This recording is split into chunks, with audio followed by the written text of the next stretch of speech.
Today, we dive into the world of one of the most fearsome boxers alive, Gervonta Davis. Small in size, but explosive in power. His punches are unstoppable, his speed lightning fast, and his technique is unmatched. So much so that the legend Mike Tyson calls him his favorite boxer. In this episode, we will uncover how Gervonta survived life on the streets and deadly gang wars, how he outsmarted Floyd Mayweather's clever tactics, and the crucial role his coach Calvin Ford played in helping him rise through the toughest moments of his life. Get ready for shocking stories, unbelievable fights, and the inside story of a true boxing superstar. Is this the future of boxing? Abso-fucking-lutely. Are you now? I'm definitely facing boxing. Abso-fucking-lutely. Gervonta was born on the 7th of November 1994 in Baltimore. His childhood was really tough. Both his parents struggled with drug addiction, so he and his siblings were put in foster care when he was very young. Even though he tried to visit his mom, she didn't want to see him. Life was hard, and Gervonta ended up around dangerous street gangs. But he wanted a better life. He started going to the local boxing gym with the support of his uncle, who saw that he had real talent and determination. His coach Calvin Ford welcomed him at the gym. Gervonta felt safe and supported. He became the first to show up for morning training, even before the gym opened. He trained so early that sometimes the police thought he was trying to break in, because he was the only one there. Davis and Coach Ford formed a bond like a father and son. Ford saw Gervonta's passion and talent, which unlike anything he had seen before. Gervonta quickly improved and started sparring with older and bigger boxers. With Ford's guidance, Davis became a top amateur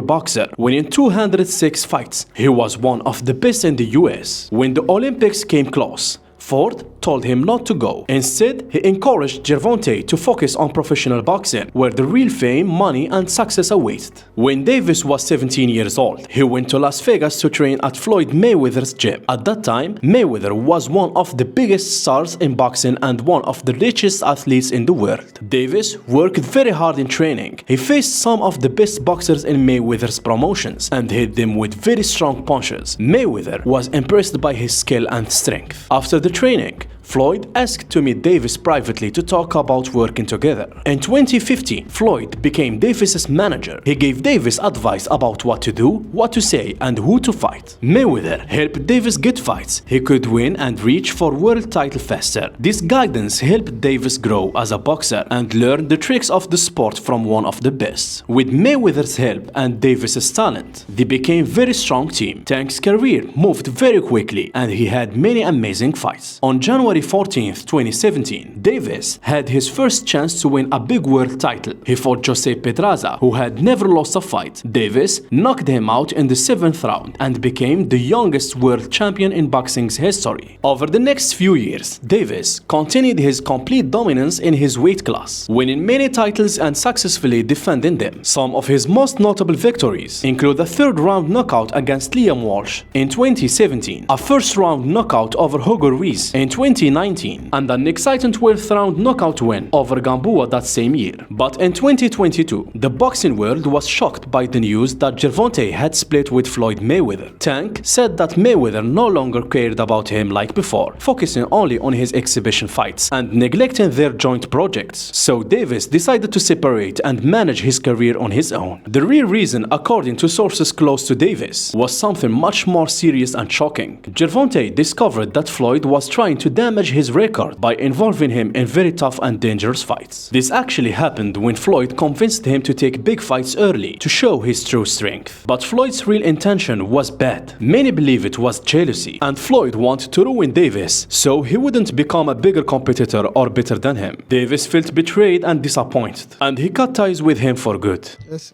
a little situation that he put me in to, make me lose. Joseph Pedraza, my first world title.